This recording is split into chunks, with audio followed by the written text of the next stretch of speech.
Добро пожаловать в мой канал. Combien de cheminots grévistes? À chaque mouvement social à la SNCF, la bataille des chiffres revient aussi sûrement que la galère des usagers. Ce mardi, la direction de la compagnie a annoncé 33,9% de grévistes, soit 1,5% de moins que la grève de la semaine dernière, 35,4%. Des chiffres immédiatement contestés par plusieurs syndicats qui assurent que le nombre de grévistes a été sous-estimé. Seule la direction dispose du nombre exact de grévistes, plus que n'importe quel autre mouvement social. À la SNCF, on est dans la guerre de communication, regrette Fabien Villedieu, délégué Sudrail. La direction met tout en œuvre pour casser cette grève. Pour nous, le taux de grévistes est beaucoup plus important.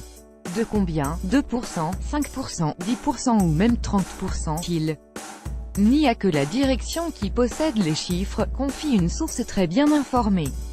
Les syndicats n'ont aucun moyen de les vérifier.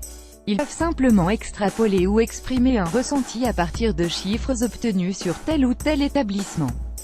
Mais les syndicats ont raison de dire que les chiffres communiqués par la direction ne sont pas complètement exacts.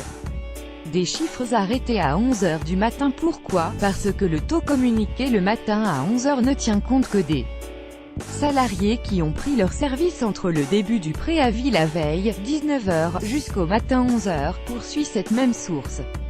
Ceux de l'après-midi sont oubliés. Sur chaque taux annoncé par la direction, il faut donc ajouter entre 4% et 5% de grévistes supplémentaires. Pour ce mardi, ce sont ainsi 38% des cheminots, environ, qui étaient en grève. La SNCF conteste les écarts contactés. La SNCF assume ce mode de calcul, qui permet de disposer d'un chiffre rapidement, tout en contestant un tel écart avec le chiffre final.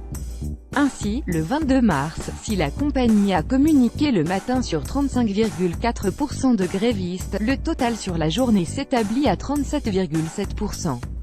Une guerre ancienne, cette guerre des chiffres n'est pas nouvelle, confie un ancien haut responsable de la CGT cheminot.